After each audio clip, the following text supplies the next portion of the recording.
축복 속에 태어난 늦둥이의 울음소리가 어찌하여 짐승의 짖는 소리를 닮았습니까? 아기 방에서 풍기는 것은 향긋한 젖비린내가 아닌 코를 찌르는 시체, 썩은 악취입니다. 아부마, 요람을 들여다보고 놀라지 마라. 이 없는 잇몸으로 산돼지의 머리통을 뼈째 씹어먹고 있는 저 피덩이가 정말 네 자식이라고 생각하느냐? 놈이 지금 입맛을 다시며 바라보고 있는 것은 더 이상 짐승의 고기가 아니다. 옛날 어느 산골 마을에 첩첩산 중 깊은 골짜기 사이로 하얀 눈이 소복이 쌓여 세상의 모든 소리를 삼켜버린 듯 고요한 겨울밤이 찾아왔을 때의 일입니다. 마을 어귀에서 한참을 더 걸어 올라가야만 닿을 수 있는 외딴 곳에 늙은 소나무 몇 그루가 병풍처럼 둘러싼 자그마한 초가집 한 채가 덩그러니 놓여 있었습니다. 이 집에는 만석이라는 이름의 나무꾼이 살고 있었는데 그는 평생을 산에서 나무를 해다가 장에 내다 팔며 정직하고 성실하게 살아온 사람이었습니다. 그의 성품은 대나무처럼 곧고 바위처럼 우직하여 마을 사람 누구 하나 그를 칭찬하지 않는 이가 없었으나 단 한 가지 그에게는 가슴 깊이 사무치는 외로움과 근심이 자리 잡고 있었습니다.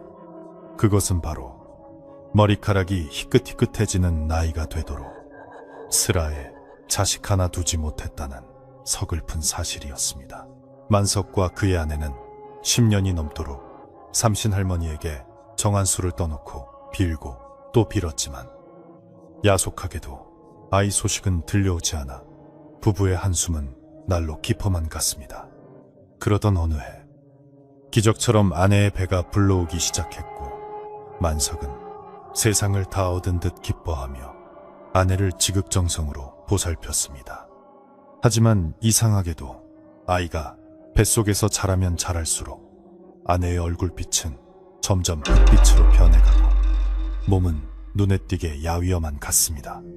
마치 뱃속의 태아가 어미의 기운을 무섭게 빨아먹는 듯 했으나 만석은 그저 노산이라 산모가 힘이 들어 그런 것이라 여기며 더욱 좋은 약초와 음식을 구해다가 아내에게 먹였습니다.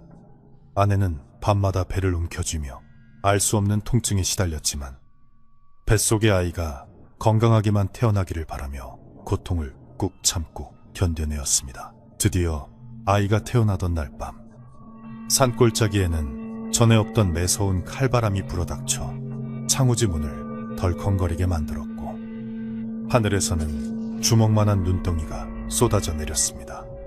만석은 부엌 아궁이 앞에 쭈그리고 앉아 솥에 물을 끓이며 초조한 마음으로 방 안에서 들려올 아이의 울음소리를 기다리고 있었습니다. 보통의 경우라면 산모의 비명과 신음이 들려야 마땅했으나 방 안에서는 기이할 정도로 아무런 소리도 새어나오지 않아 만석의 등줄기에는 식은땀이 흘러내렸습니다. 타닥타닥 타오르는 장작불 소리만이 정적을 깨우고 있을 때 갑자기 짐승이 짖는 듯한 날카롭고 쉰 목소리가 밤공기를 갈랐습니다. 그것은 갓난아기의 맑고 청아한 울음소리가 아니라 마치 굶주린 들개가 먹이를 앞에 두고 짖어대는 소리와 흡사하여 만석은 귀를 의심해야만 했습니다. 산파 노릇을 하러 들어갔던 뒷집 할머니가 사색이 되어 방문을 박차고 나왔는데 그녀의 손은 부들부들 떨리고 있었고 눈동자는 공포에 질려 흔들리고 있었습니다. 할머니는 만석에게 축하한다는 말 한마디 건네지 못한 채 그저 뒤도 돌아보지 않고 서둘러 눈보라 속으로 사라져버렸습니다. 만석은 불길한 예감에 휩싸여 떨리는 손으로 방문을 열고 들어갔는데 그 순간 코를 찌르는 역한 냄새가 훅 끼쳐와 저도 모르게 인상을 찌푸리고 말았습니다. 그것은 피 비린내와는 전혀 다른 마치 짐승의 사체가 며칠 동안 썩어 문드러졌을 때 나는 고약한 악취와 같았습니다. 방 안의 윗목에는 아내가 혼절한 듯 축 늘어져 있었고 아랫목의 요람 위에는 핏덩이 같은 갓난아기가 눕혀져 있었습니다. 만석은 조심스럽게 아이에게 다가가 촛불을 비추어 보았는데 아이는 갓 태어난 핏덩이라고는 믿기지 않을 만큼 뚜렷하게 눈을 뜨고 그를 쳐다보고 있었습니다. 보통의 신생아들은 눈을 제대로 뜨지 못하고 찡그리기 마련이지만 이 아이는 검고 깊은 눈동자로 허공을 응시하다가 만석과 눈이 마주치자 입꼬리를 실룩거렸습니다. 그때 다시 한번 아이의 입에서 컹, 컹 하는 소리가 터져나왔고 그 소리와 함께 썩은 내가 진동하여 만석은 뒷걸음질을 칠 뻔했습니다. 하지만 그는 자신의 핏줄이라는 생각에 마음을 다잡고 이것은 그저 아이가 태변을 보아서 나는 냄새일 것이라고 애써 스스로를 위로하며 아이를 강보에 단단히 싸매었습니다. 아내는 겨우 정신을 차렸지만 몸을 일으킬 기운조차 없어 보였고 창백한 얼굴로 아이 쪽을 바라보며 두려움 섞인 눈빛을 보냈습니다. 만석은 아내를 안심시키기 위해 따뜻한 미역국을 끓여왔으나 아내는 고개를 저으며 입맛이 없다고 힘겹게 말했습니다. 방 안의 공기는 무겁게 가라앉아 있었고 축복과 기쁨으로 가득 차야 할 출산의 현장은 마치 초상집처럼 음산하고 차가운 기운만이 감돌았습니다. 만석은 아이의 이름을 지어주려 머리를 굴려보았지만 떠오르는 이름마다 이 아이에게는 어울리지 않는다는 생각에 선뜻 입 밖으로 내지 못했습니다. 복동이니 길동이니 하는 정겨운 이름들은 이 기이한 아이의 분위기와는 너무나도 동떨어져 보였기 때문입니다. 밤이 깊어지자 바람 소리는 더욱 거세졌고 마치 누군가가 문 밖에서 손톱으로 창호지를 긁는 듯한 소리가 들려와 만석은 잠을 이루지 못했습니다. 그는 아랫목에 누워 잠든 척하고 있었지만 신경은 온통 요람 속에 누워있는 아이에게로 쏠려 있었습니다.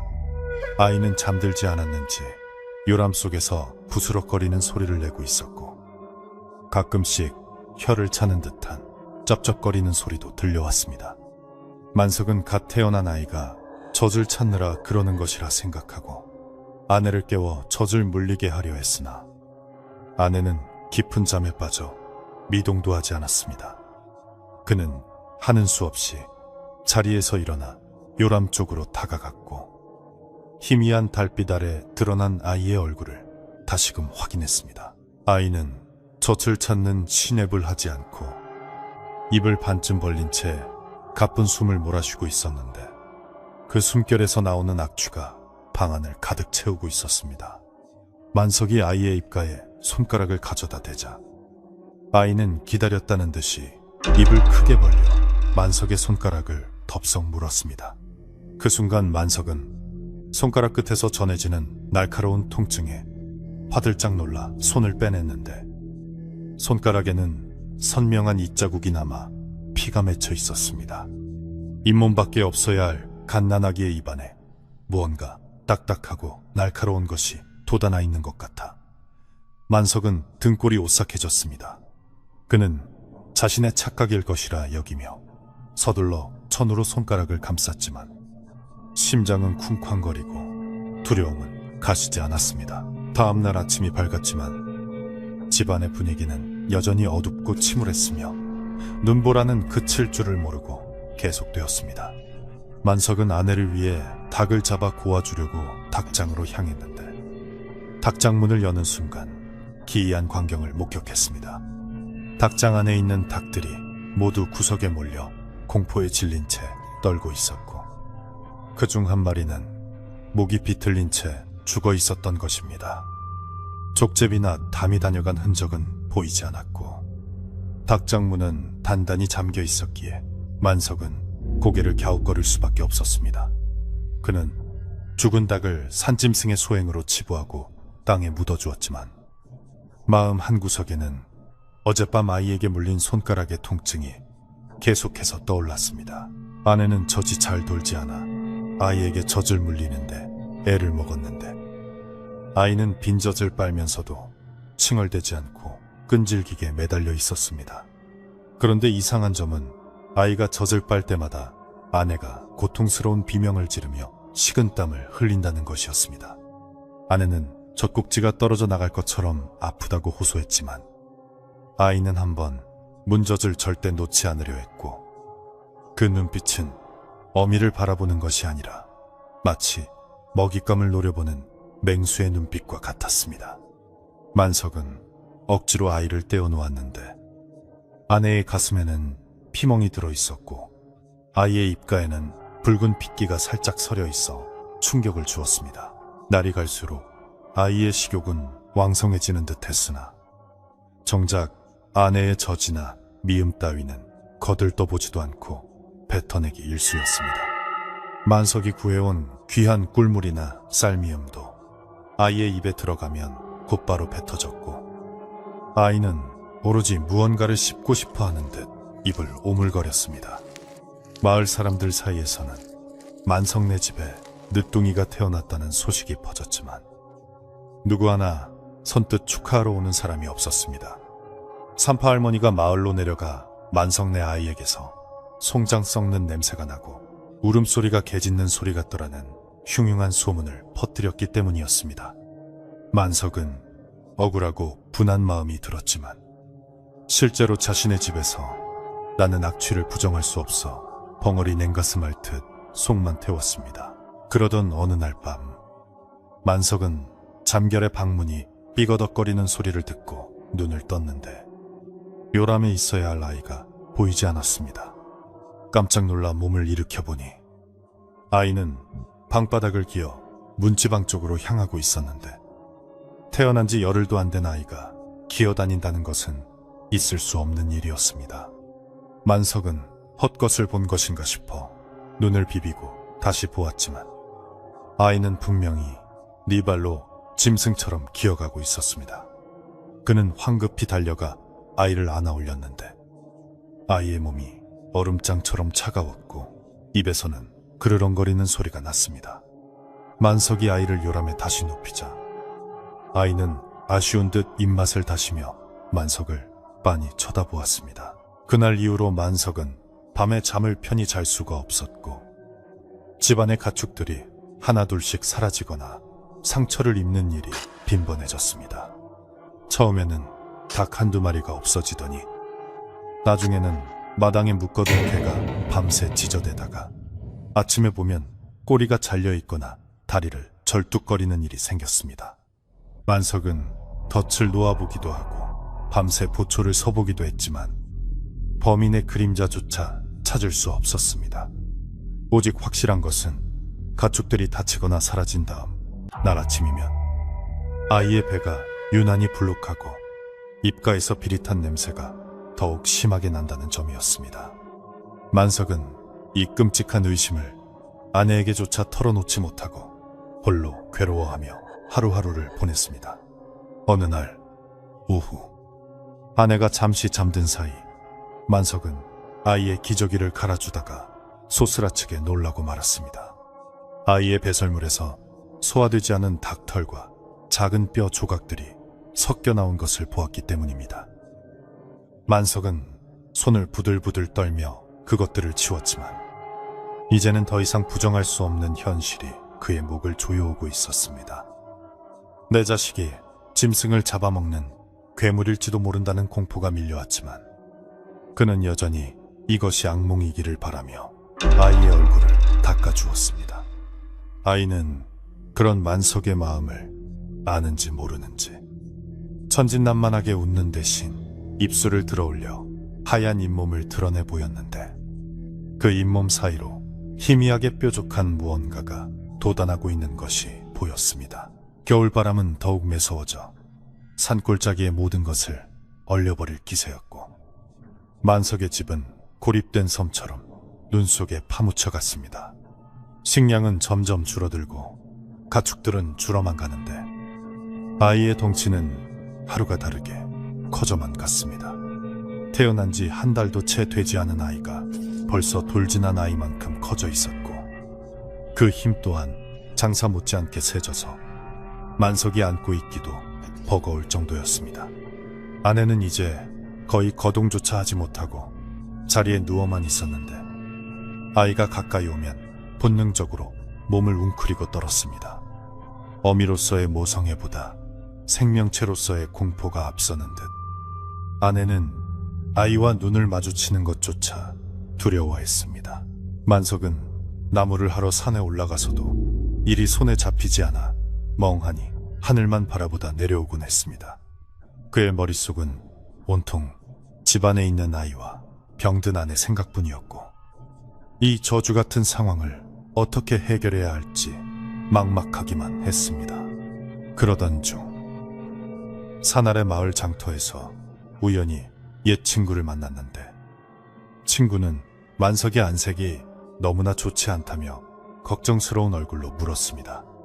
만석은 차마 자세한 사정은 말하지 못하고 그저 집안에 우환이 있어 잠을 못 자서 그렇다고 둘러대며 자리를 피했습니다. 집으로 돌아오는 길, 그의 발걸음은 천근만근 무거웠고 멀리서 보이는 초가집이 마치 거대한 짐승의 입처럼 느껴져 들어가기가 두려웠습니다. 해가 뉘엿뉘엿 지고 어둠이 깔리기 시작할 무렵, 만석은 집 마당에 들어서자마자 이상한 기운을 감지했습니다. 평소에는 그를 반기던 누렁이의 짖는 소리가 들리지 않았고 집안 전체가 죽은 듯이 고요했기 때문입니다. 그는 서둘러 헛간으로 달려가 보았는데 누렁이가 목줄이 끊어진 채 어디론가 사라지고 없었습니다. 바닥에는 핏자국이 낭자하게 흩뿌려져 있었고 그 핏자국은 안방 문 앞까지 이어져 있었습니다. 만석의 심장은 터질 듯이 뛰었고 그는 도끼를 손에 꽉 쥐고 방문을 벌컥 열어젖혔습니다. 다행히 방 안에는 아내가 잠들어 있었고 아이는 요람에 얌전히 누워 있었지만 아이의 입가에는 붉은 얼룩이 묻어 있었습니다. 만석은 아이에게 다가가 입가를 닦아주었는데 그것은 분명 피였습니다. 그는 아이를 흔들어 깨우며 이게 무슨 짓이냐고 소리치고 싶었지만 잠든 아내를 깨울까봐 입술을 깨물며 참았습니다. 아이는 만석을 보며 씩 웃었는데 그 웃음은 갓난아이의 미소가 아니라 탐욕스러운 노인의 표정과 닮아 있었습니다. 만석은 이제 더 이상 이 아이를 평범한 자식으로 대할 수 없음을 깨달았고 무언가 조치를 취해야 한다고 결심했습니다. 그는 그날 밤 방문을 걸어 잠그고 뜬 눈으로 밤을 지새우며 아이의 일거수일투족을 감시하기 시작했습니다. 새벽녘이 되자 아이는 다시 꿈틀거리기 시작했고 만석이 보고 있다는 것을 눈치챘는지 요람 밖으로 나오지는 않았습니다. 하지만 아이는 누운 채로 고개를 돌려 방 구석구석을 살피더니 이내 시선을 만석에게 고정시켰습니다. 그 눈빛에는 굶주림과 살기가 서려 있었고 만석은 그 눈빛에 압도되어 숨조차 크게 쉴 수 없었습니다. 아이는 마치 만석의 속마음을 꿰뚫어 보는 듯했고 만석이 두려움에 떨고 있다는 것을 즐기는 것처럼 보였습니다. 그렇게 길고 긴 밤이 지나고 아침 해가 떠올랐을 때 만석은 몸과 마음이 모두 지쳐 탈진 상태에 이르렀습니다. 이대로 가다가는 집안이 풍비박산나고 아내와 자신마저 목숨을 부지하기 힘들 것이라는 위기감이 들었습니다. 만석은 마을의 용한 무당이나 스님을 찾아가 도움을 청해야겠다고 생각했습니다. 하지만 눈이 너무 많이 쌓여 마을까지 내려가는 길이 험난했고 아내와 이 위험한 아이를 두고 집을 비우는 것 또한 쉽지 않은 결정이었습니다. 진퇴양난의 상황에서 만석은 마당에 쌓인 눈을 치우며 하늘을 원망했습니다. 착하게 살아온 자신에게 왜 이런 시련을 주느냐고 소리 없는 아우성을 쳤지만 돌아오는 것은 차가운 바람 소리뿐이었습니다. 그때 살인문 밖에서 인기척이 들려왔습니다.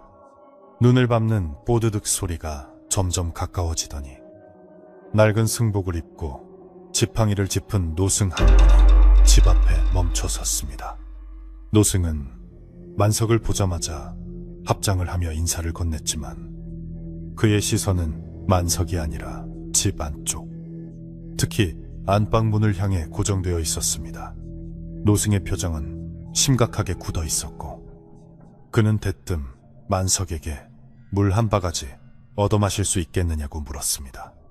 만석은 반가운 마음에 서둘러 부엌으로 가서 물을 떠왔는데 노승은 물을 마시지 않고 그 물을 마당에 뿌리며 알 수 없는 주문을 외웠습니다. 노승은 만석을 뚫어지게 쳐다보며 낮고 굵은 목소리로 말했습니다. 이 집에는 사람의 저주로 배를 채울 수 없는 아주 굶주린 입이 와 있구려. 그 말을 듣는 순간 만석은 다리에 힘이 풀려 그 자리에 주저앉고 말았습니다. 자신이 그토록 숨기고 부정하려 했던 사실을 낯선 스님이 단번에 꿰뚫어 보았기 때문입니다. 만석은 노승의 바짓가랑이를 붙잡고 살려달라고 애원했습니다. 노승은 한숨을 내쉬며 만석을 일으켜 세웠고 집안의 기운이 심상치 않음을 다시 한번 경고했습니다. 만석은 지푸라기라도 잡는 심정으로 노승을 집 안으로 모시고 들어갔고 그렇게 기이한 아이와의 본격적인 싸움이 시작되려 하고 있었습니다. 노승은 낡은 집신을 벗고 갯마루에 올라서며 깊은 한숨을 내쉬었는데 그 한숨 소리가 마치 땅이 꺼지는 듯 무겁게 들려왔습니다. 만석은 떨리는 손으로 방문을 열어 노승을 안으로 모셨고 차가운 방바닥에 앉은 노승은 잠시 눈을 감고 입속으로 무언가를 중얼거리며 염주를 굴렸습니다. 방 안의 공기는 바깥보다 더 차갑게 느껴졌고 아내는 윗목에서 식은땀을 흘리며 가쁜 숨을 몰아쉬고 있었습니다. 노승의 시선은 아내를 지나쳐 요람 속에 누워있는 아이에게로 향했는데 그 눈빛은 마치 맹수를 앞에 둔 사냥꾼처럼 매섭고 날카로웠습니다. 만석은 불안한 마음에 침을 꿀꺽 삼키며 노승의 표정을 살폈지만 노승은 미동도 하지 않고 아이를 응시하고만 있었습니다. 한참의 침묵 끝에 노승이 입을 열었는데 목소리는 낮았지만 방안을 울릴 정도로 힘이 있었습니다. 보시게 처사, 이 아이는 자네가 생각하는 그런 평범한 핏줄이 아니네. 이 집안에 들어오면서부터 코를 찌르는 비린내와 썩은 내가 진동을 하는데 자네는 정녕 이 냄새가 맡아지지 않는가? 만석은 고개를 떨구며 자신도 그 냄새를 알고 있다고, 하지만 내 자식이기에 부정하고 싶었다고 기어들어가는 목소리로 대답했습니다. 노승은 혀를 차며 말했습니다. 이것은 산 사람의 냄새가 아닐세. 무덤 속에서나 맡을 법한 죽음의 냄새지. 뱃속에서부터 이미 다른 것이 들어앉아 나온 게야. 그 말은 만석의 가슴에 비수처럼 꽂혔고 그는 부정하고 싶었지만 눈앞의 현실이 너무나 명확해 아무 말도 할 수 없었습니다. 노승은 자리에서 일어나 아이의 요람 가까이로 다가갔는데 놀랍게도 잠든 척하고 있던 아이가 번쩍 눈을 뜨고 노승을 노려보았습니다. 그 눈빛에는 갓난아이의 순진함이라곤 찾아볼 수 없었고 대신 천년을 굶주린 악귀의 살기가 서려 있어 만석조차 소름이 끼쳤습니다. 아이는 노승을 향해 캬! 하고 짐승 같은 소리를 내질렀는데 그 소리는 흡사 뱀이 위협하는 소리와도 같았습니다. 노승은 전혀 물러서지 않고 품에서 작은 나무 지팡이를 꺼내 아이의 이마를 툭 건드렸습니다. 그러자 아이는 고통스러운 듯 얼굴을 일그러뜨리며 몸을 비틀었고 입에서는 검은 거품이 부글거리는 침이 흘러나왔습니다. 만석은 기겁하며 아이를 감싸려 했으나 노승이 단호한 손짓으로 그를 제지했습니다. 손대지 말게. 지금 자네가 보고 있는 것은 자네의 아들이 아니야. 굶주림과 탐욕으로 뭉쳐진 덩어리일 뿐이지. 노승의 호통에 만석은 주춤거리며 뒤로 물러났습니다. 노승은 다시 자리에 앉아 심각한 표정으로 설명을 이어갔습니다. 이놈은 아귀라네. 전생에 굶주려 죽었거나 탐욕을 부리다 벌을 받은 귀신이 태아의 몸을 빌려 태어난 것이지. 저 따위로는 절대 배를 채울 수 없어. 이놈이 원하는 것은 피가 뚝뚝 떨어지는 날고기와 살아있는 것의 숨통일세. 만석은 믿을 수 없는 이야기에 정신이 혼미해졌지만 그동안 집안에서 일어났던 기이한 일들이 하나둘씩 꿰맞춰지는 것을 느꼈습니다. 닭들의 죽음, 사라진 개, 그리고 아내의 쇠약해짐까지 모든 것이 설명되는 순간이었습니다. 만석은 털썩 무릎을 꿇고 노승에게 매달리며 읍소했습니다. 스님, 그럼 제 아내는, 그리고 이 집안은 어찌 됩니까? 제발 살려주십시오. 제가 어찌해야 이 화를 면할 수 있겠습니까? 노승은 측은한 눈빛으로 만석을 내려다보며 말했습니다. 지금 당장 내칠 수는 없네. 이미 자네와 아내의 기운을 먹고 자라나서 힘이 세졌어. 함부로 건드렸다가는 자네 부부의 목숨이 오늘 밤을 넘기지 못할 수도 있네. 노승은 잠시 생각에 잠기더니 품속에서 붉은색 파츠 든 작은 주머니 하나를 꺼내 만석의 손에 쥐어주었습니다. 그리고는 아주 엄중하고 은밀한 목소리로 비책을 일러주기 시작했습니다. 잘 듣게. 오늘부터 사흘밤이 고비일세. 놈은 이제 가축으로는 성이 차지하나 사람의 살을 탐하기 시작할 게야. 밤이 되면 절대 방문을 열어두지 말고 문고리에 이 팥주머니를 걸어두게. 그리고 무슨 일이 있어도 아내가 아이에게 젖을 물리지 못하게 막아야 하네. 놈이 아내의 마지막 친기를 빨아먹는 순간 아내는 죽고 놈은 완전한 괴물이 되어 자네까지 삼킬 걸세. 노승의 경고는 섬뜩했지만 구체적이었습니다. 만석은 팥주머니를 생명줄처럼 꽉 쥐고 고개를 끄덕였습니다. 노승은 마지막으로 한마디를 덧붙였습니다. 놈이 가장 좋아하는 것은 가장 강한 생명력, 즉 이 집안의 기둥인 자네의 심장일세. 부디 경계를 늦추지 말게나. 노승은 그렇게 바람처럼 사라졌고 만석은 다시 고요와 어둠만이 남은 집에 홀로 남겨졌습니다.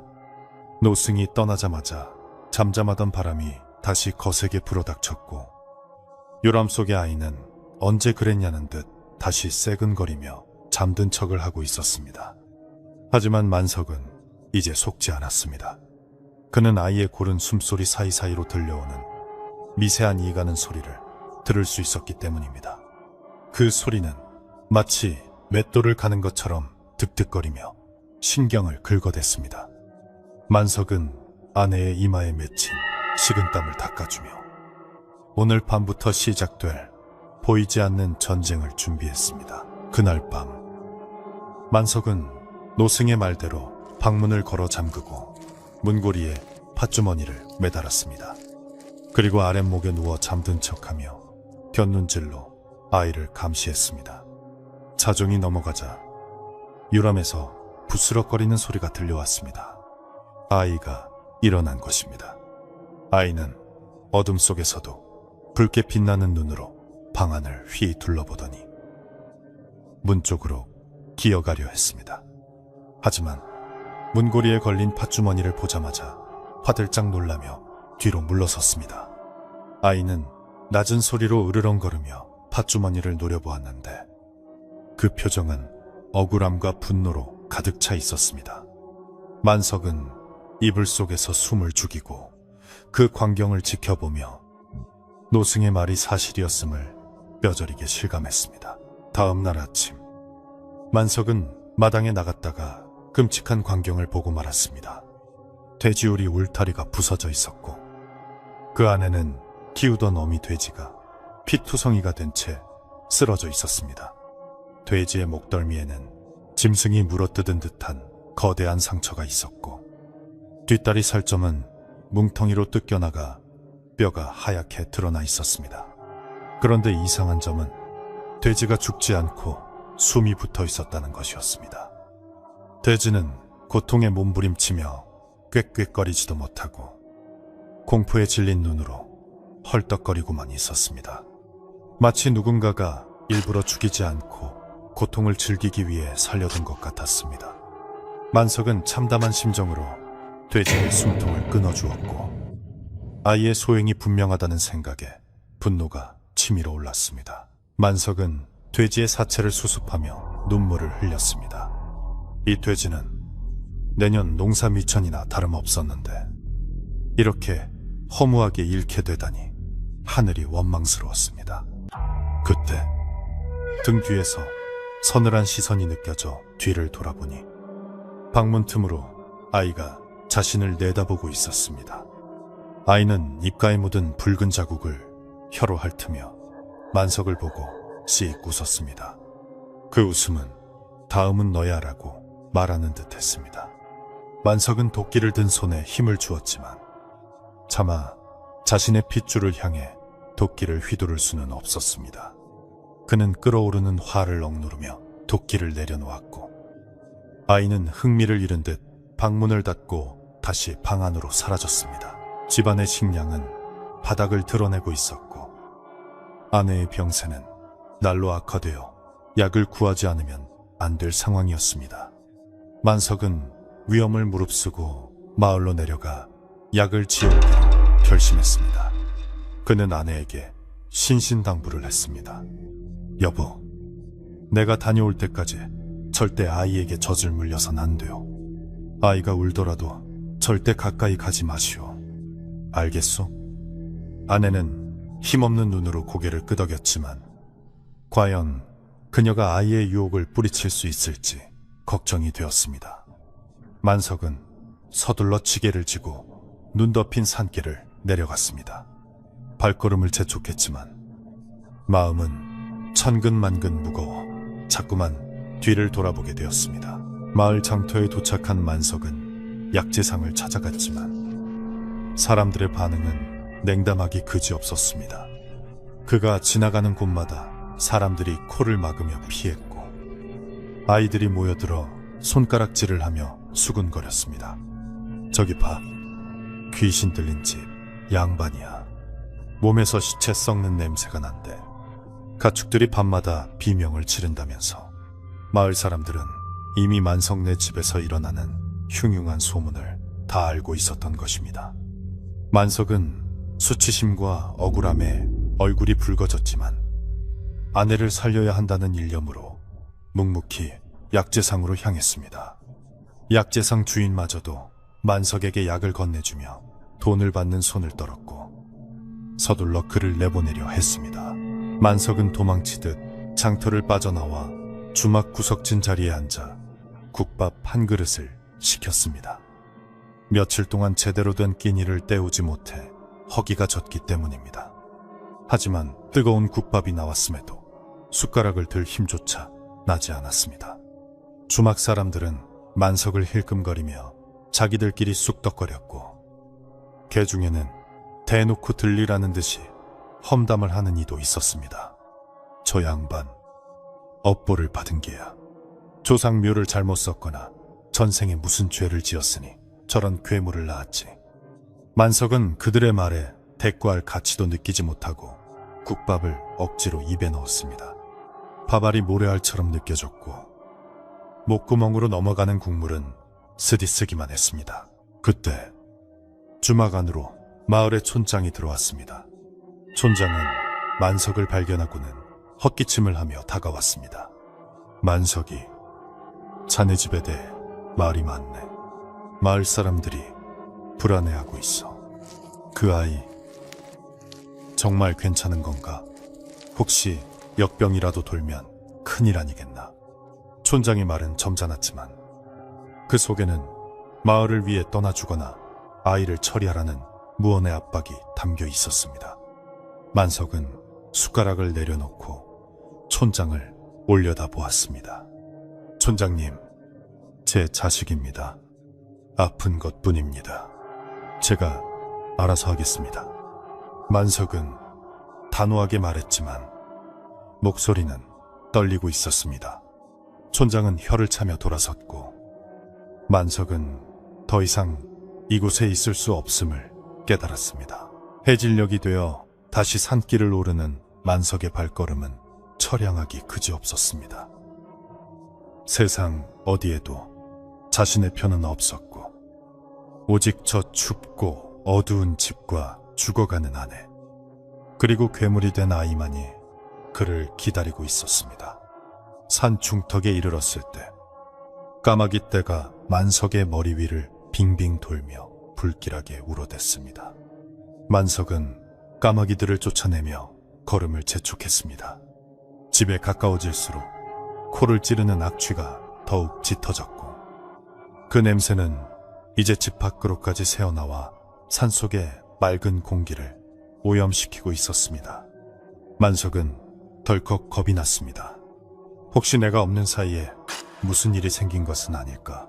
집에 도착하자마자 만석은 지게를 내팽개치고 방으로 뛰어들어갔습니다. 다행히 아내는 살아있었지만 상태는 아침보다 훨씬 나빠져 있었습니다.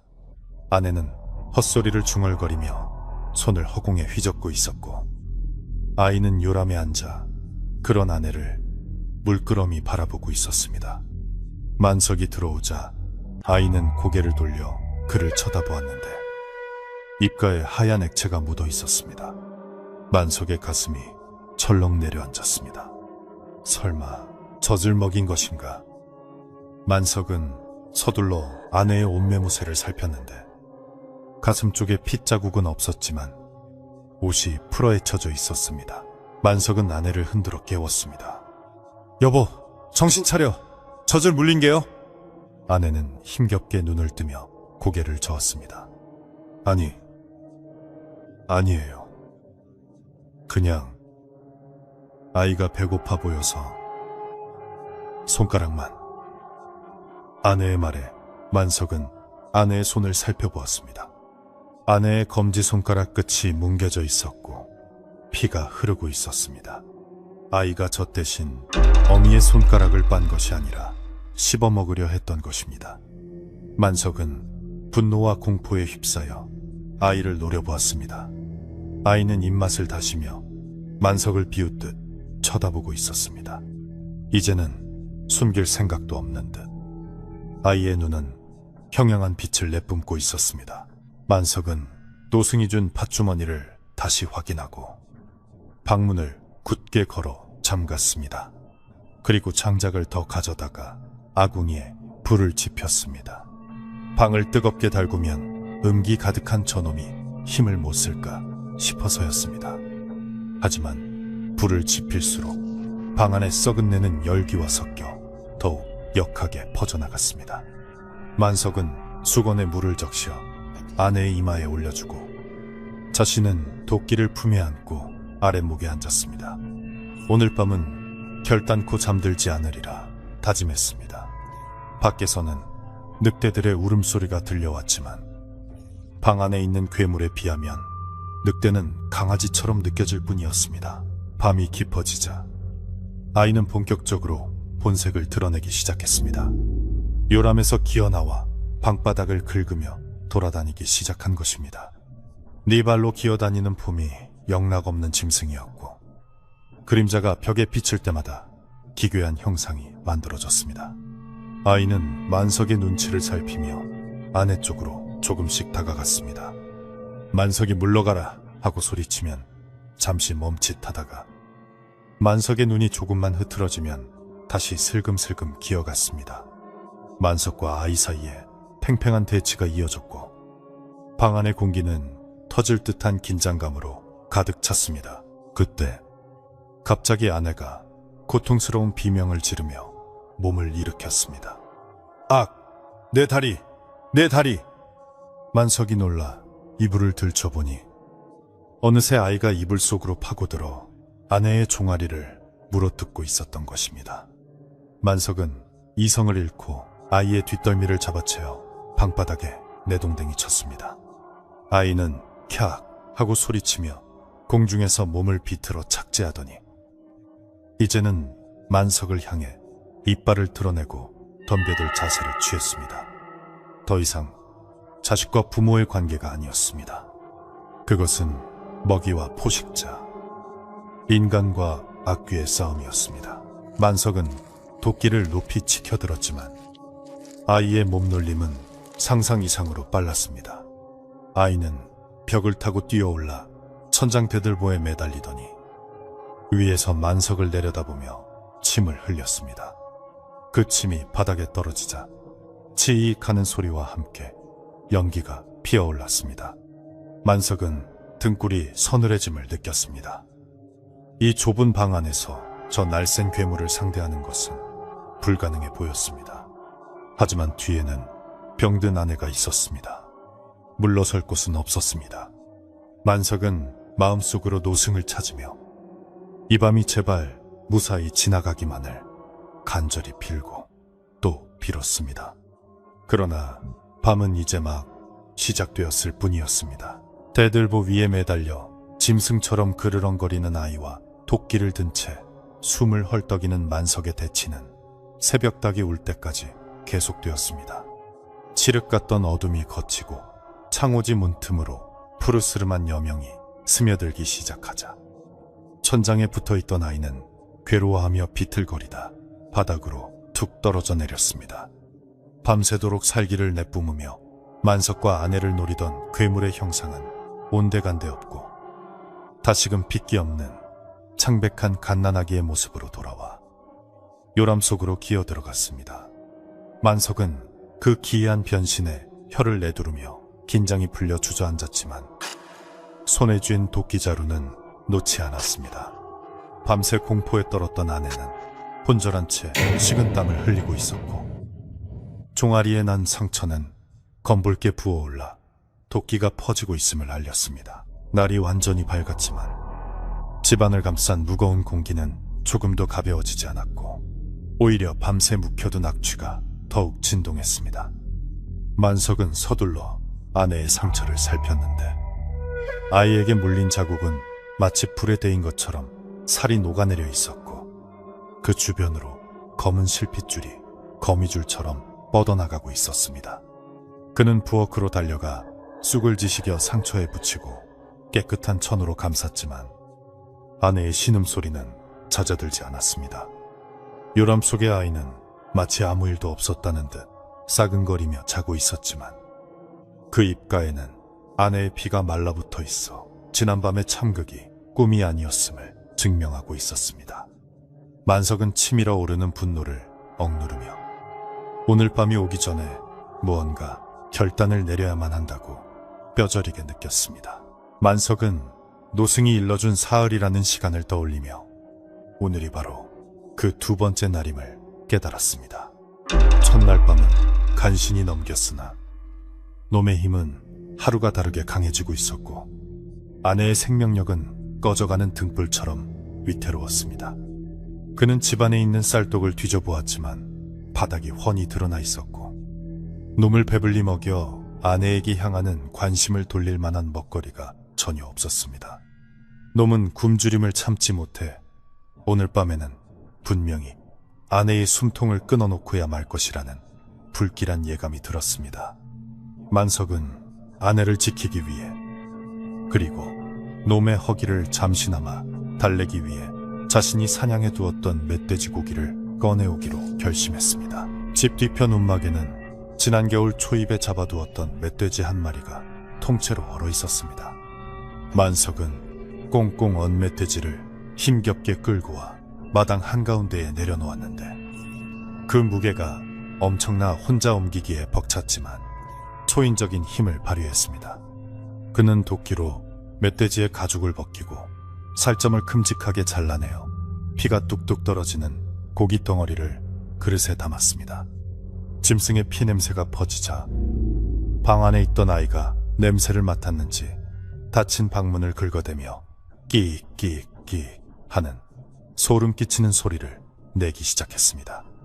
만석은 그 소리에 몸서리를 치면서도 이것만이 오늘 밤 아내를 살릴 유일한 방법이라 믿으며 고기 그릇을 들고 방으로 향했습니다.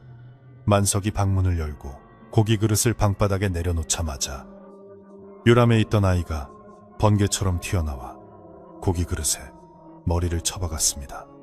아이는 손을 쓰지도 않고 입으로 고기를 뜯어먹었는데 그 모습은 굶주린 늑대보다 더 흉포하고 걸신 들린 아기 그 자체였습니다.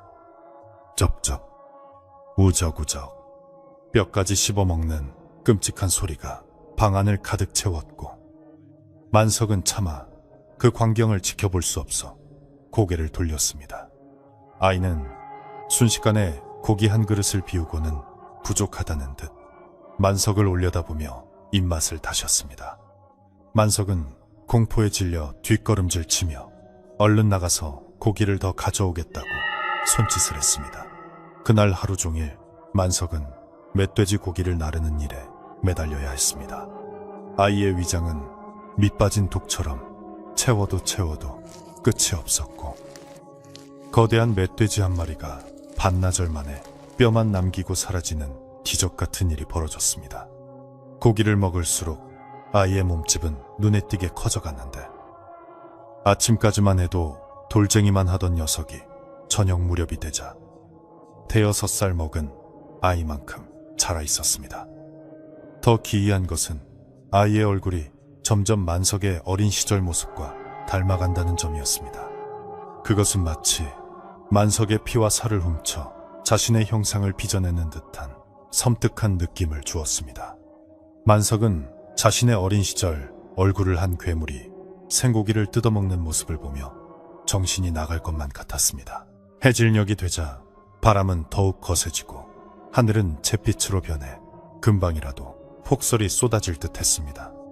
만석은 멧돼지 뼈들이 널브러진 마당을 보며 한숨을 내쉬었습니다. 이제 더 이상 줄고기도 없었고 집안의 가축은 씨가 말라버렸습니다. 오늘 밤 놈은 다시 굶주림을 호소할 것이고 그 대상은 필시 방 안에 누워있는 아내나 자신이 될 것이 분명했습니다. 만석은 부엌으로 들어가 아궁이에 불을 지피며 솥에 물을 끓였습니다. 노승이 주신 팥주머니 외에 또 다른 비책이 필요했습니다. 그는 예전에 어른들께 들었던 대로 귀신이 싫어한다는 복숭아 나무 가지를 꺾어오기로 마음먹고 뒷산으로 향했습니다. 눈보라를 뚫고 산을 오르는 만석의 마음은 절박함으로 가득 찼습니다. 어둠이 깔린 산속은 짐승들의 울음소리로 가득했지만 만석에게는 집안에 있는 괴물이 더 큰 공포였습니다. 그는 벼랑 끝에 위태롭게 서 있는 늙은 복숭아 나무를 발견하고 가지 몇 개를 꺾어 품에 안았습니다. 내려오는 길에 그는 마을 쪽을 바라보았는데 멀리 보이는 불빛들이 마치 다른 세상의 이야기처럼 아득하게 느껴졌습니다. 아무도 도와줄 수 없는 고립된 공간에서 홀로 싸워야 하는 자신의 처지가 서러웠지만 집에서 기다리는 아내를 생각하며 이를 악물고 발걸음을 재촉했습니다. 집으로 돌아온 만석은 복숭아 나무 가지를 방문 앞과 창문에 걸어두고 남은 가지로는 작은 몽둥이를 만들었습니다. 그리고 방으로 들어가니 아이는 배가 불러서인지 요람에 누워 잠이 들어 있었습니다. 하지만 그 모습은 더 이상 아기의 잠든 모습이 아니었습니다. 불룩 튀어나온 배는 뱀이 먹이를 삼킨 것처럼 기괴하게 꿈틀거리고 있었고 입가에는 멧돼지의 털과 핏자국이 그대로 남아 있었습니다. 만석은 아내의 곁에 앉아 그녀의 손을 꼭 잡았습니다. 아내의 손은 얼음장처럼 차가웠고 맥박은 희미했습니다. 여보, 조금만 참으시오. 내 반드시 이놈을 쫓아내고 당신을 살리겠소. 만석의 눈에서 뜨거운 눈물이 흘러내려 아내의 손등을 적셨습니다. 밤이 깊어지자 다시금 공포의 시간이 찾아왔습니다. 아이는 잠에서 깨어나 기지개를 켜더니 훌쩍 커버린 몸으로 방 안을 서성거리기 시작했습니다. 이제는 네 발로 기지 않고 두 발로 걷는 폼이 제법 사람 같았으나 관절이 꺾이는 각도가 기괴하여 보는 이로 하여금 혐오감을 불러일으켰습니다. 아이는 만석이 걸어둔 복숭아 나무 가지를 보고는 코를 킁킁거리더니 불쾌하다는 듯 인상을 찌푸리고 촤 하고 침을 뱉었습니다. 그 침이 닿은 복숭아 나무 가지는 순식간에 검게 타들어가며 재로 변해버렸습니다. 만석은 그 광경에 경악을 금치 못했습니다. 노승의 비책인 팥주머니 외에는 놈에게 통하는 것이 없는 듯 했습니다. 아이는 만석을 향해 돌아보며 입을 열었는데 처음으로 사람의 말을 흉내내기 시작했습니다. 아버, 지, 배, 고파. 그 목소리는 만석의 목소리와 똑같았지만 억양은 쇠를 긁는 듯 거칠고 쇳소리가 섞여 있었습니다. 만석은 자신의 목소리로 아버지를 부르는 괴물을 보며 온몸의 털이 곤두서는 것을 느꼈습니다. 네 이놈, 닥치지 못할까? 너는 내 자식이 아니다. 당장 내 몸에서 나가라. 만석이 몽둥이를 휘두르며 소리쳤지만 아이는 낄낄거리며 비웃을 뿐이었습니다. 히히, 자식? 내가 네 자식이야. 네가 원해서 낳았잖아. 아이의 조롱 섞인 말은 만석의 가슴을 후벼 팠습니다. 만석은 아이의 말에 현혹되지 않으려 애쓰며 마음을 다잡았습니다. 놈은 사람의 마음 속에 있는 죄책감과 약한 틈을 파고드는 악귀였습니다. 만석은 노승이 주신 염주를 손목에 감고 큰 소리로 불경을 외우려 했지만 입이 잘 떨어지지 않았습니다. 공포가 목구멍을 꽉 막고 있었기 때문입니다. 그때 아내가 힘겹게 눈을 뜨고 만석을 불렀습니다. 여보, 저 아이 아니에요. 저건 우리 아기가 아니에요. 아내는 흐릿한 의식 속에서도 본능적으로 아이의 정체를 알아차린 것입니다. 아내의 말에 용기를 얻은 만석은 다시금 도끼를 고쳐잡고 아이와 맞섰습니다. 아이는 이제 아내에게는 관심이 없는 듯 오직 만석만을 노려보고 있었습니다. 놈의 눈동자는 붉게 충혈되어 있었고 입에서는 끊임없이 군침이 흘러내렸습니다. 노승의 말이 떠올랐습니다. 놈이 가장 원하는 것은 가장 강한 생명력, 즉 자네의 심장일세. 멧돼지 고기로 배를 채웠음에도 놈은 여전히 굶주려 있었고 이제 그 허기를 채울 마지막 먹잇감으로 만석을 지목한 것입니다. 아이는 천천히, 아주 천천히 만석에게 다가왔습니다. 그 걸음걸이는 사냥감을 몰아넣는 포식자의 여유가 느껴졌습니다. 방 안은 도망칠 곳 없는 막다른 골목과도 같았습니다. 그때 갑자기 방문 밖에서 우르릉 쾅 하는 천둥 소리가 들려왔습니다. 한겨울의 천둥이라니 하늘도 이 변고를 알고 노한 것인지 벼락치는 소리가 산골짜기를 뒤흔들었습니다. 천둥 소리에 놀란 아이가 잠시 주춤하는 사이 만석은 재빨리 팥주머니를 꺼내 아이에게 던졌습니다. 파달들이 아이의 얼굴에 정통으로 맞자 아이는 추었자 하는 비명을 지르며 얼굴을 감싸쥐고 뒤로 물러났습니다. 파달이 닿은 곳마다 살이 타들어가는 듯 연기가 피어올랐고 아이는 고통에 몸부림치며 방바닥을 굴렀습니다. 이것이 기회였습니다. 만석은 아내를 업고 방문을 박차고 밖으로 뛰쳐나갈 생각을 했습니다. 하지만 만석이 아내를 업으려 등을 돌린 순간 등 뒤에서 서늘한 바람이 불어왔습니다. 아이가 고통을 참아내고 어느새 만석의 등 뒤까지 다가온 것입니다. 만석이 뒤를 돌아보기도 전에 아이의 차가운 손이 만석의 발목을 낚아챘습니다. 그 악력은 무쇠로 만든 족쇄처럼 강해서 만석은 꼼짝없이 바닥에 넘어지고 말았습니다. 아내는 비명을 지르며 구석으로 밀려났고 만석은 엎어진 채로 아이에게 발목을 잡혀 질질 끌려갔습니다. 아이는 만석을 요람 쪽으로 끌고 가며 섬뜩하게 속삭였습니다. 어딜 가? 밥 줘야지. 아버지. 만석은 필사적으로 방바닥을 긁으며 저항했지만 아이의 힘은 인간의 것이 아니었습니다. 그는 손에 잡히는 대로 화로, 요강, 베개를 집어던졌지만 아이는 끄떡도 하지 않았습니다. 이제 만석의 몸은 반쯤 요람 쪽으로 끌려갔고 아이는 만석의 다리 위에 올라타 앉아 그를 내려다보았습니다. 아이의 입이 기이하게 찢어지며 턱이 빠질 정도로 벌어졌는데 그 안에는 멧돼지뼈를 씹어먹어 날카롭게 갈린 이빨들이 촘촘히 박혀 있었습니다. 만석은 죽음이 코앞에 닥쳤음을 직감했습니다.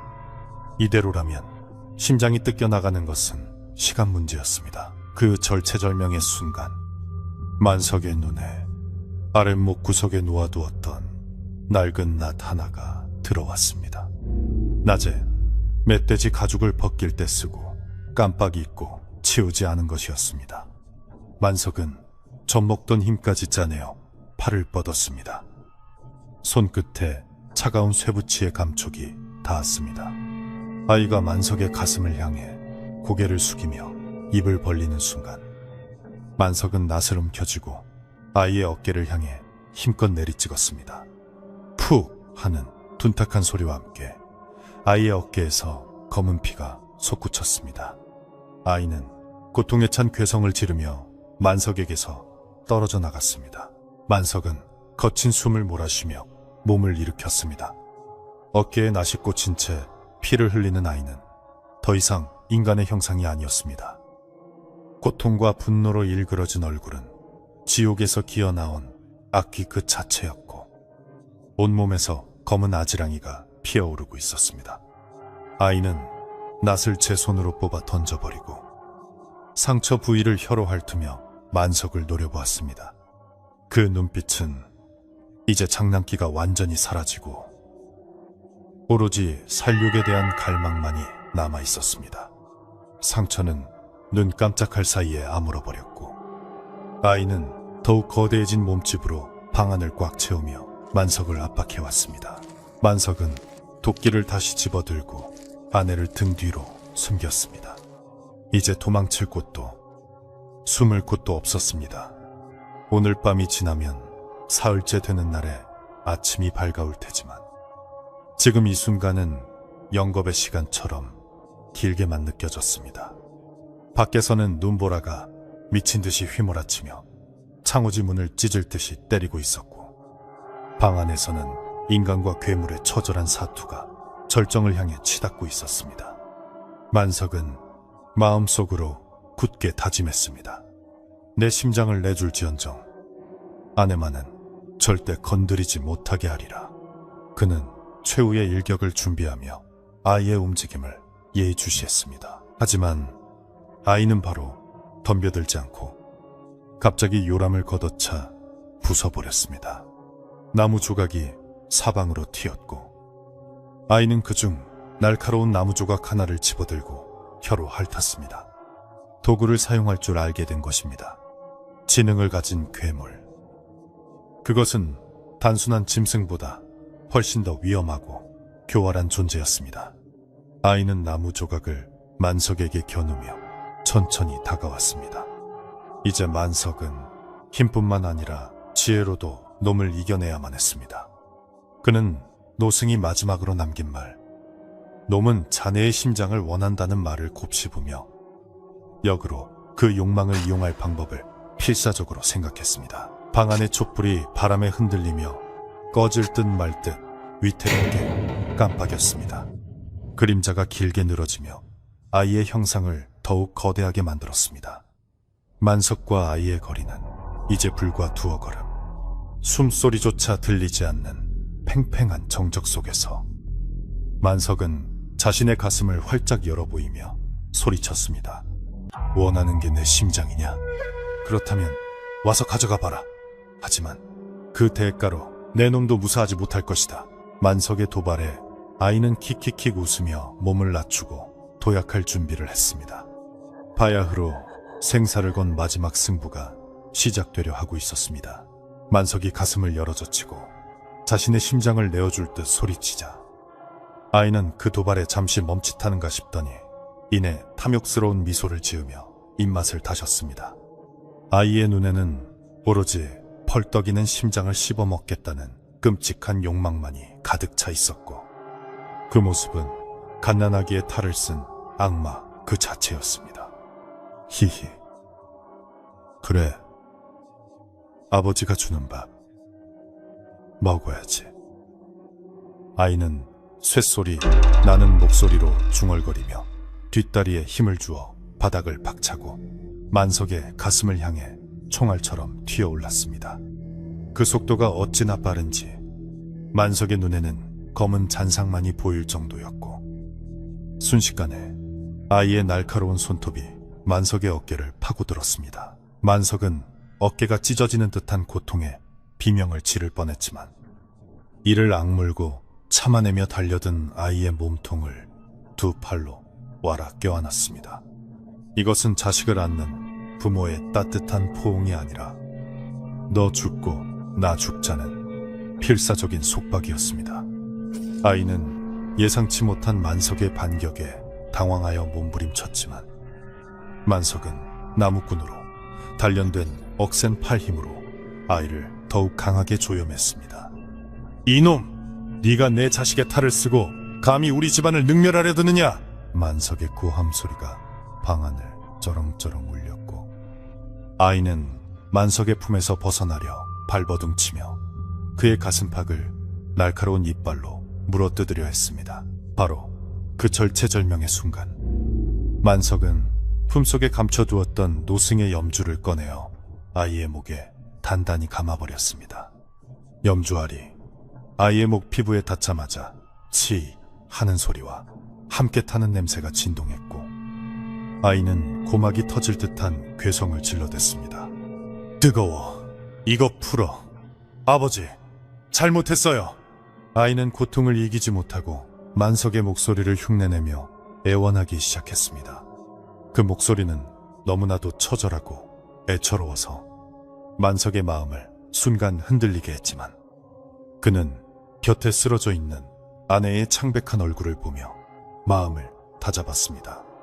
저것은 내 아들이 아니라 아들을 잡아먹은 귀신일 뿐이라는 사실을 되뇌며 염주를 쥔 손에 더욱 힘을 주었습니다.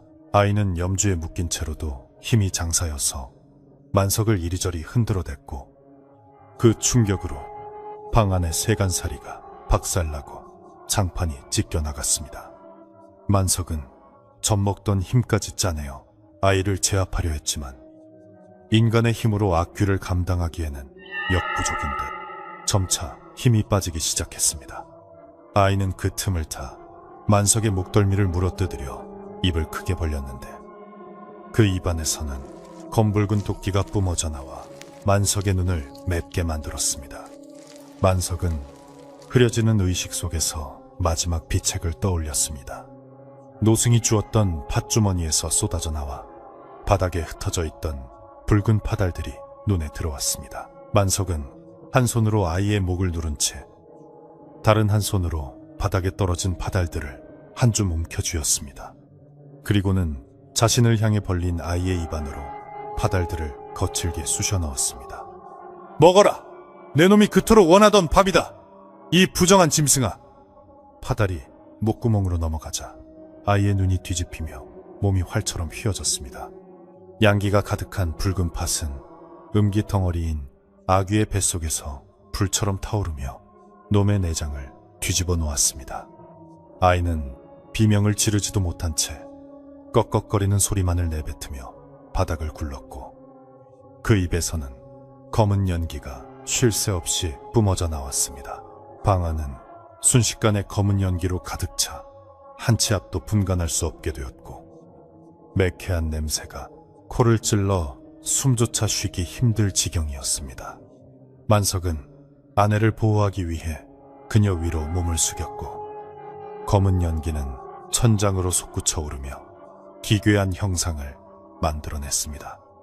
연기 속에서 수많은 사람들의 울부짖는 소리와 짐승의 포효 소리가 뒤섞여 들려왔는데 그것은 아귀가 그동안 잡아먹은 생명들의 원혼이 지르는 소리 같았습니다.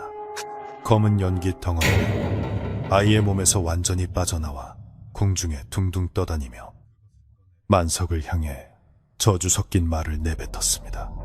두고 보자. 내 반드시 다시 돌아와 내 놈의 씨를 말려버릴 것이다. 만석은 공포에 질려 떨고만 있지 않았습니다. 그는 벽에 걸려있던 빗자루를 집어들고 허공을 향해 마구 휘두르며 소리쳤습니다. 썩 꺼지거라. 다시는 이 집에 얼씬도 하지 마라. 여기는 사람이 사는 집이다. 만석의 기백에 눌린 것인지 아니면 팥의 기운 때문인지 검은 연기는 더 이상 만석에게 다가오지 못하고 방문 쪽으로 밀려났습니다. 때마침 거센 바람이 불어와 방문이 덜커덩거리더니 활짝 열렸고 바깥의 차가운 눈보라가 방 안으로 들이닥쳤습니다. 검은 연기는 그 바람에 휩쓸려 비명을 지르며 문밖 어둠 속으로 빨려 들어갔고 산울림처럼 메아리치던 괴성은 점차 멀어져 갔습니다. 아귀가 사라지자 방 안을 가득 채웠던 악취와 살기가 씻은 듯이 사라지고 다시금 고요한 정적이 찾아왔습니다. 만석은 거친 숨을 몰아쉬며 바닥에 쓰러진 아이에게 다가갔습니다. 아이는 조금 전까지의 괴물 같은 모습은 온데간데 없고 쪼글쪼글하고 핏기 없는 갓난아기의 모습으로 돌아와 있었습니다. 하지만 아이는 숨을 쉬지 않는 듯 이동도 하지 않았습니다.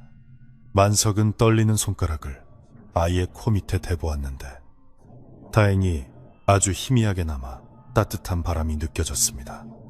아귀가 빠져나간 자리에 겨우 목숨만 붙어있는 진짜 아이가 남아 있었던 것입니다. 만석은 아이를 조심스럽게 안아올려 따뜻한 아랫목에 눕히고 정신을 잃은 아내를 흔들어 깨웠습니다.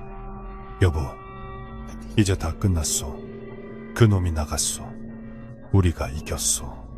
아내는 힘겹게 눈을 떴고 만석의 품에 안겨 하염없이 눈물을 흘렸습니다. 두 사람은 서로를 부둥켜 안고 살아남았다는 안도감에 오열했습니다. 바깥에서는 여전히 눈보라가 몰아치고 있었지만 방 안은 이제 더 이상 춥게 느껴지지 않았습니다. 만석은 찢어진 문풍지를 대충 막고 아궁이에 장작을 더 넣어 방을 덮였습니다. 지옥 같았던 밤이 지나고 창밖이 서서히 푸르스름하게 밝아오고 있었습니다.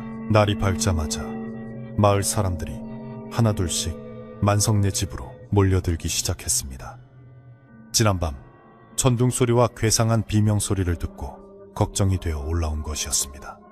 촌장과 장정들은 도끼와 몽둥이를 들고 만석의 집 마당에 들어섰는데 그들은 마당에 널브러진 거대한 멧돼지 뼈와 부서진 닭장 그리고 피투성이가 된 눈밭을 보고 입을 다물지 못했습니다. 마치 전쟁이라도 치른 듯한 참혹한 광경에 사람들은 수군거리며 겁을 먹고 뒤로 물러섰습니다. 그때 만석이 방문을 열고 뗏마루로 나왔는데 그의 몰골은 머리카락이 산발이 되고 옷은 찢겨 있어 그야말로 만신창이었습니다. 촌장은 조심스럽게 만석에게 다가와 무슨 일이 있었느냐고 물었습니다. 만석은 잠시 말을 잇지 못하다가 지난밤에 겪은 일들을 하나도 빠짐없이 털어놓았습니다. 아귀가 아이에게 씌었던 일, 가축들을 잡아먹은 일, 그리고 팥과 염주로 귀신을 쫓아낸 일까지. 처음에는 반신반의하던 마을 사람들도 만석의 진지한 태도와 마당의 흔적들, 그리고 무엇보다 만석의 몸에 난 선명한 상처들을 보고는 고개를 끄덕였습니다. 특히 노승의 이야기를 들은 한 노인이 이 산골에 옛날부터 그런 귀신 이야기가 전해오긴 했지 라고 맞장구를 치자 분위기는 만석을 동정하는 쪽으로 흘러갔습니다. 사람들은 그제야 만석이 겪었을 마음고생을 이해하고 미안해하는 기색을 보였습니다.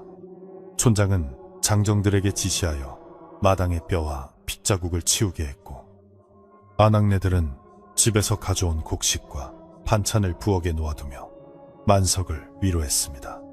만석은 사람들의 도움에 코끝이 찡해짐을 느꼈습니다. 며칠 전까지만 해도 자신을 피하고 손가락질하던 이웃들이었지만 어려움 앞에서 발 벗고 나서주는 정을 확인하자 서운했던 마음이 눈 녹듯 사라졌습니다. 마을 사람들은 귀신을 쫓아내기 위해 집 주변에 소금을 뿌리고 쑥을 태워 나쁜 기운을 정화하는 의식을 치러주었습니다. 만석은 부엌으로 들어가 솥을 깨끗이 씻고 물을 길어왔습니다. 며칠 동안 제대로 된 끼니를 먹지 못한 아내와 자신, 그리고 이제야 진짜 자신의 자식이 된 아이를 위해 밥을 지어야 했습니다. 마을 사람들이 가져다준 하얀 쌀을 씻어 솥에 앉히고 불을 지피자 구수한 밥 냄새가 퍼져나가며 집안에 남은 마지막 비린내까지 덮어버렸습니다. 타닥타닥 타오르는 장작불 소리는 더 이상 공포의 배경음이 아니라 평온한 일상의 소리로 들려왔습니다. 만석은 아궁이 불빛을 바라보며 이제 다시는 이런 끔찍한 일이 일어나지 않도록 가족을 지키겠다고 다짐했습니다. 방 안에서는 아내가 기운을 차려 아이를 품에 안고 젖을 물리고 있었습니다. 신기하게도 아귀가 떠나자마자 말랐던 젖이 다시 돌기 시작했고, 아이는 더 이상 어미를 깨물지 않고 족족 소리를 내며 힘차게 젖을 빨았습니다. 아내는 아이의 작은 손을 만지작거리며 감격의 눈물을 흘렸습니다. 아가, 미안하다. 어미가 너를 무서워해서 미안하다. 아내의 목소리에는 깊은 모성애가 묻어났고, 아이는 젖을 먹다가 배가 부른지 편안한 표정으로 잠이 들었습니다. 그 모습은 영락없는 천사의 얼굴이어서 지난밤에 괴물과 같은 존재였다는 것이 믿기지 않을 정도였습니다. 점심 무렵이 되자 떠났던 노승이 다시 지팡이를 짚고 나타났습니다. 노승은 깨끗해진 마당과 평온해진 집안 분위기를 보고는 빙그레 미소를 지었습니다.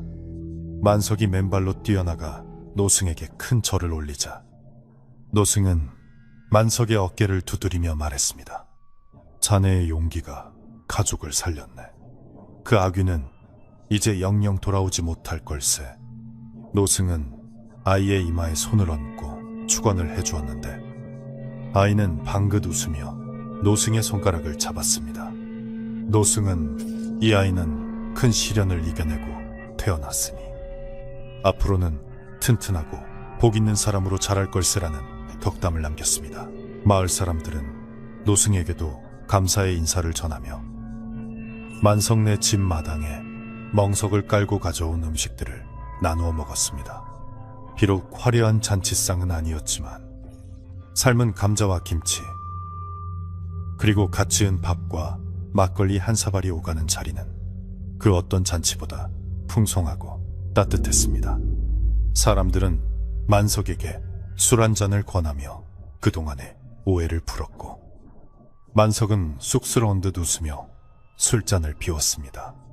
웃음소리가 담장을 넘어 산골짜기로 퍼져나갔고, 까마귀 울음소리 대신 까치들이 날아와 지붕 위에 앉아 꼬리를 흔들었습니다. 그날 저녁, 만석은 아내와 마주 앉아 밥상을 받았습니다. 며칠 만에 먹는 따뜻한 밥인지 밥알 하나하나가 꿀맛처럼 느껴졌습니다. 아내는 아직 몸이 불편했지만 안색이 많이 좋아져 있었고, 아이는 요람해서 곤히 잠들어 있었습니다. 만석은 숟가락을 잠시 놓고 아내의 손을 꼭 잡으며 말했습니다. 고생했어. 이제 우리 세 식구 남들처럼 오순도순 잘 살아봅시다. 아내는 고개를 끄덕이며 만석의 손을 마주 잡았습니다.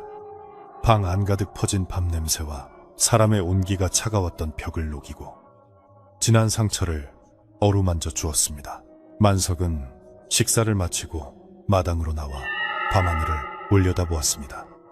눈보라가 거친 하늘에는 보름달이 둥실 떠올라 세상을 환하게 비추고 있었고, 별들은 보석처럼 반짝였습니다. 그는 깊은 숨을 들이마셨는데 이제 더 이상 썩은 내는 나지 않고 차갑지만 상쾌한 겨울바람 냄새만이 배부 깊숙이 들어왔습니다. 그는 헛간을 고쳐 다시 가축을 키우고 봄이 오면 밭을 갈아 씨를 뿌릴 계획을 세웠습니다. 무너진 담장을 고치고 부서진 문을 달며 그는 이 집을 다시 튼튼하고 안전한 보금자리로 만들리라 마음먹었습니다. 밤이 깊어가자 만석은 방문을 닫고 자리에 누웠습니다. 아내와 아이의 고른 숨소리가 자장가처럼 들려왔습니다. 그는 잠이 들기 전 머리맡에 놓아둔 팥주머니와 염주를 보며 다시는 경계를 늦추지 않겠다고 생각했습니다. 하지만 이제는 두려움 때문이 아니라 지켜야 할 소중한 것들이 있기 때문이었습니다. 만석의 눈꺼풀이 서서히 무거워졌고 그는 오랜만에 악몽을 꾸지 않고 깊고 편안한 잠속으로 빠져들었습니다. 산골짜기 외딴 집은 이제 고립된 공포의 공간이 아니라 세상에서 가장 따뜻하고 평화로운 안식처가 되어 밤을 맞이하고 있었습니다. 그렇게 악몽 같았던 밤이 지나고 마을에 다시 평온이 찾아온 뒤 만석의 집은 예전과는 전혀 다른 활기로 채워지기 시작했습니다. 무너졌던 돼지우리와 닭장은 마을 사람들의 도움으로 전보다 훨씬 튼튼하게 다시 지어졌고 텅 비었던 헛간에는 이웃들이 십시일반으로 모아준 곡식 가마니가 차곡차곡 쌓였습니다. 만석은 이웃들의 따뜻한 정에 보답하기 위해서라도 더욱 부지런히 살아야겠다고 다짐하며 매일 새벽 누구보다 일찍 일어나 산으로 향했습니다. 그의 지게에는 언제나 산더미 같은 댕감이 실려 있었고 그의 도끼질 소리는 산골짜기의 아침을 깨우는 희망찬 알람 소리가 되었습니다. 아내의 건강도 눈에 띄게 좋아져 이제는 혼자서 집안일을 거뜬히 해낼 수 있을 만큼 기력을 회복했습니다. 핏기 없던 얼굴에는 복숭아빛 생기가 돌았고 움푹 패였던 볼에는 다시 살이 올라 예전의 고운 모습을 되찾았습니다. 그녀는 아이를 등에 업고 마당에서 나무를 다듬거나 빨래를 했는데 그 모습이 한 폭의 그림처럼 평화로워 보였습니다. 아이 역시 더 이상 밤마다 괴상한 소리를 내거나 짐승처럼 기어다니지 않고 여느 또래 아이들처럼 방실방실 웃으며 재롱을 부렸습니다. 만석은 일을 마치고 돌아와 아이가 까르르 웃는 소리를 들을 때마다 지난날의 고통이 눈 녹듯 사라지는 것을 느꼈습니다. 계절은 어느덧 혹독했던 겨울을 지나 따스한 봄으로 접어들고 있었습니다. 산과들을 뒤덮었던 하얀 눈이 녹아내린 자리에는 파릇파릇한 새싹들이 고개를 내밀었고 얼어붙었던 계곡물은 졸졸졸 경쾌한 소리를 내며 흐르기 시작했습니다. 만석네 집 마당 한 구석에 있는 늙은 매화나무에도 팝콘 같은 꽃망울이 터지며 은은한 향기를 뿜어냈습니다. 만석은 마당에 서서 봄바람을 깊게 들이마셨는데 그 바람 속에는 흙냄새와 꽃내음이 섞여 있어 살아있음을 실감하게 했습니다. 겨우내 묵혀두었던 창호지 문을 활짝 열어젖히자 따사로운 봄 햇살이 방 안 깊숙이 들어와 눅눅했던 기운을 말끔히 걷어냈습니다. 만석은 장날이 되면 지게에 나무를 지고 장터로 나갔는데 예전처럼 사람들이 그를 피하거나 수군거리는 일은 더 이상 없었습니다. 오히려 아기를 물리친 용감한 나무꾼이라며 그를 알아보고 반갑게 인사를 건네는 이들이 많아졌습니다. 장터 국밥집 아주머니는 만석이 자리에 앉기도 전에 고기를 듬뿍 얹은 국밥을 내오며 자네 덕분에 우리 마을에 흉한 기운이 싹 가셨어 라고 칭찬을 아끼지 않았습니다. 만석은 쑥스러운 듯 머리를 긁적였지만 가슴 한구석에는 가장으로서 가정을 지켜냈다는 자부심이 묵직하게 자리 잡고 있었습니다. 그는 번 돈으로 아내에게 줄 예쁜 꽃신 한 켤레와 아이가 가지고 놀 나무 장난감을 사들고 가벼운 발걸음으로 집으로 향했습니다. 집으로 돌아오는 길, 만석은 문득 지난 겨울 자신을 도와주었던 노승이 생각나 노승이 머물다 간 바위에 잠시 멈춰 섰습니다. 그는 품에서 작은 돌 하나를 꺼내 바위 위에 조심스럽게 올려놓으며 마음속으로 깊은 감사를 표했습니다. 비록 노승은 다시 나타나지 않았지만 만석은 그가 남긴 가르침을 평생 잊지 않으리라 다짐했습니다. 마음속의 두려움과 탐욕이 괴물을 만든다는 그 말씀은 만석이 세상을 살아가는 지표가 되었습니다.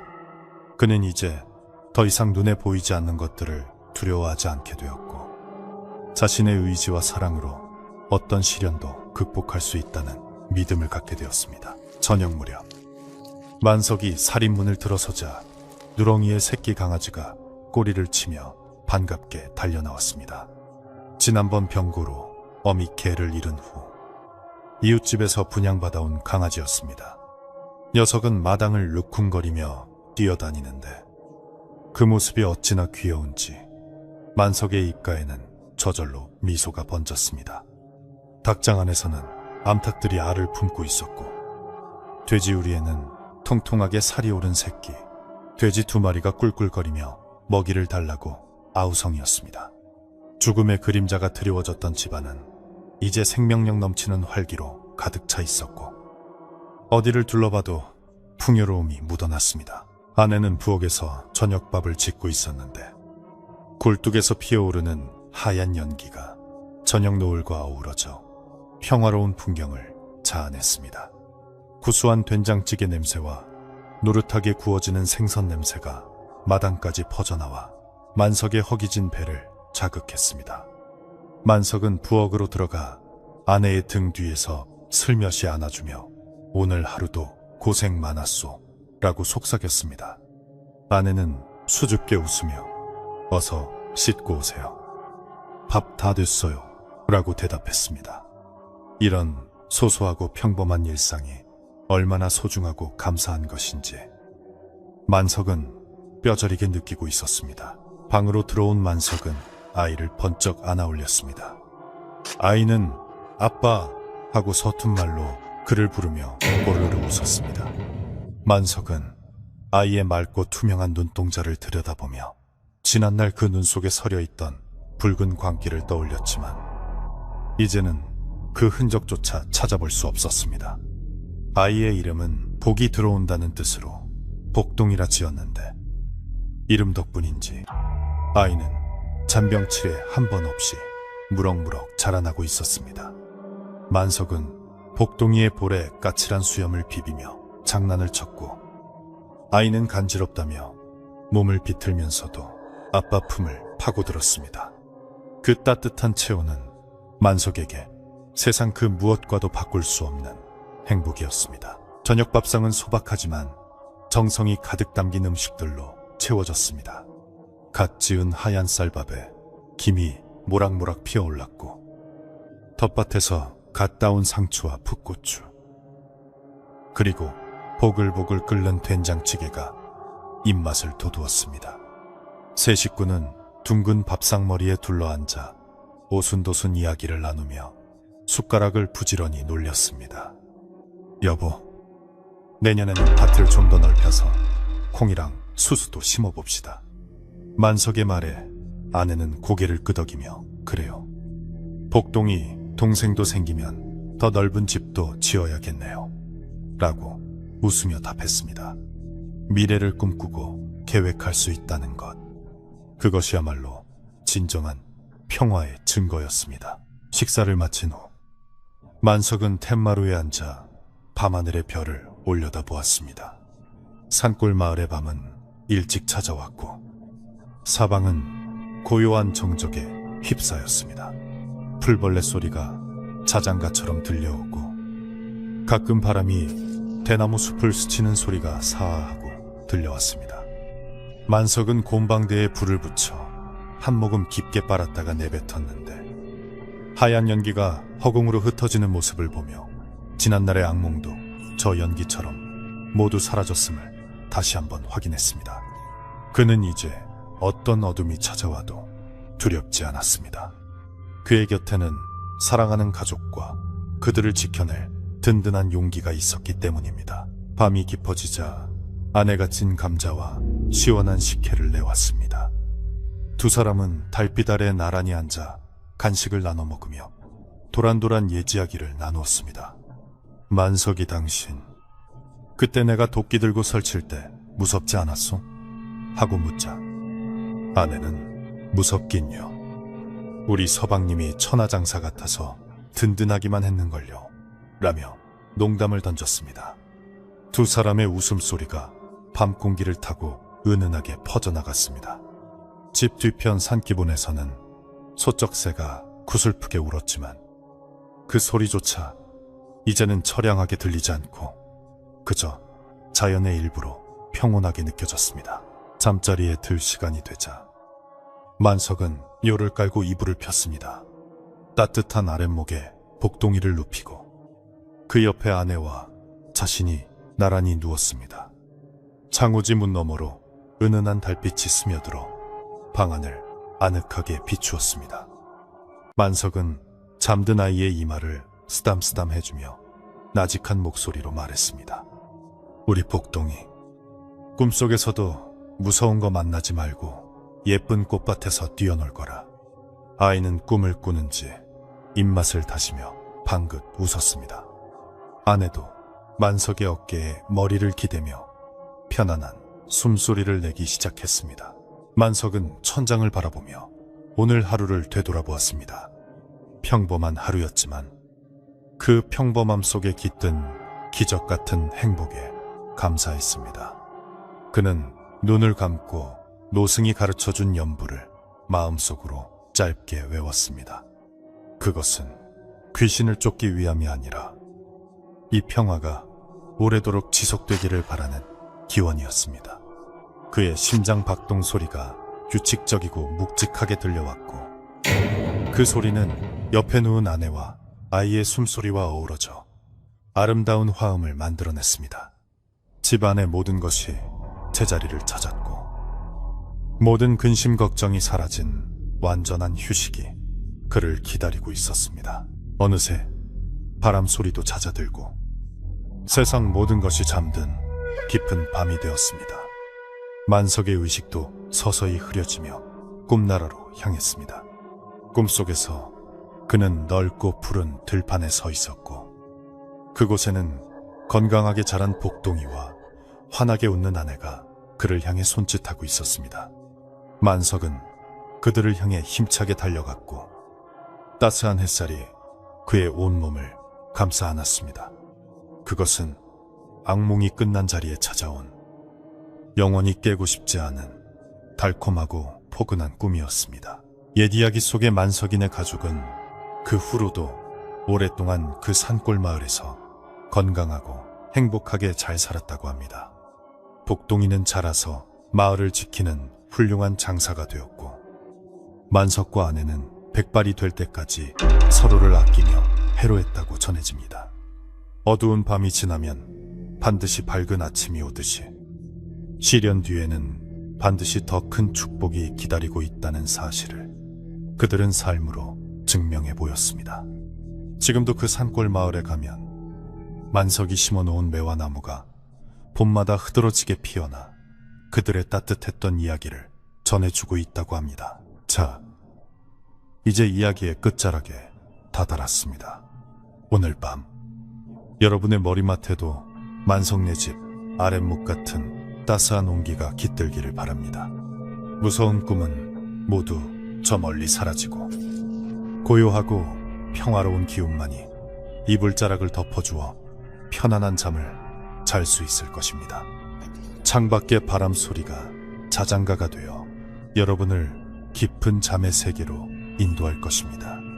걱정일랑 모두 내려놓고 그저 편안하게 눈을 감으세요. 내일 아침에는 만석이 맞이했던 그 눈부신 봄 햇살처럼 맑고 개운한 기분으로 눈을 뜨게 될 것입니다. 세상의 모든 소란이 잠재워진 이 고요한 밤, 깊고 달콤한 잠에 빠져들어 꿈속에서나마 가장 행복한 순간을 만나시길 바랍니다.